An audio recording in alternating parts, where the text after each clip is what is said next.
కేంద్ర మంత్రి బండి సంజయ్ కుమారుడిపై వస్తున్న ఆరోపణల నేపథ్యంలో బీఆర్ఎస్ నేతల విమర్శలకు ఎమ్మెల్యే రాజాసింగ్ గట్టి కౌంటర్ ఇచ్చారు.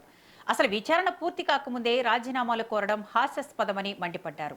ఈ కేసులో నిజానిజాలు నిగ్గు తేల్చేందుకు ప్రభుత్వం ఇప్పటికే సిట్టు ఏర్పాటు చేసిందని, వాస్తవం ఏమిటనేది విచారణలో తేలుతుందని రాజాసింగ్ పేర్కొన్నారు. ముఖ్యమంత్రి రేవంత్ రెడ్డి కూడా ఈ విషయంలో పోలీసులతో మాట్లాడారని గుర్తు చేశారు.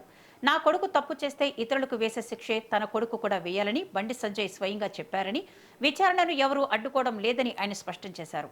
గతంలో బీఆర్ఎస్ హయాంలో 28 మంది ఇంటర్ విద్యార్థులు ఆత్మహత్య చేసుకున్నప్పుడు గానీ, జూబ్లీహిల్స్ రేప్ కేసులో ఎంఐఎం నేత కొడుకు ప్రమేయం ఉన్నప్పుడు గానీ ఎందుకు రాజీనామాలు అడగలేదని రాజాసింగ్ ప్రశ్నించారు. బీఆర్ఎస్ నేతలకు కేవలం రాజకీయాలే ముఖ్యం తప్ప వాస్తవాలు కాదని ధ్వజమెత్తారు.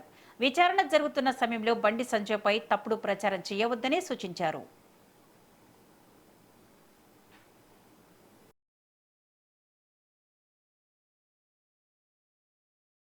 2 days నుంచి మనం చూస్తున్నాం భారతీయ జనతా పార్టీ పైన కామెంట్ గాని, అదే విధంగా బండి సంజయ్ గారు కేంద్ర మంత్రి ఆయన పైన కామెంట్ గాని చాలా ఎక్కువనే ఈ బీఆర్ఎస్ నేతలు, ఇప్పుడు కాంగ్రెస్ నేతలు స్టార్ట్ చేస్తున్నారు. కామెంట్ ఏ విధంగా చేస్తున్నారు అంటే, బండి సంజయ్ గారు కొడుకు ఒక తప్పు చేసిండు, అది తప్పు చేసిండా లేదా, ఆల్రెడీ ఎస్ఐటి ఒక ఏర్పాటు చేసినారు.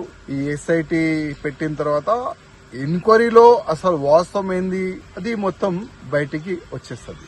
కానీ ఇంకా ఎంక్వైరీ కూడా స్టార్ట్ కాలేదు.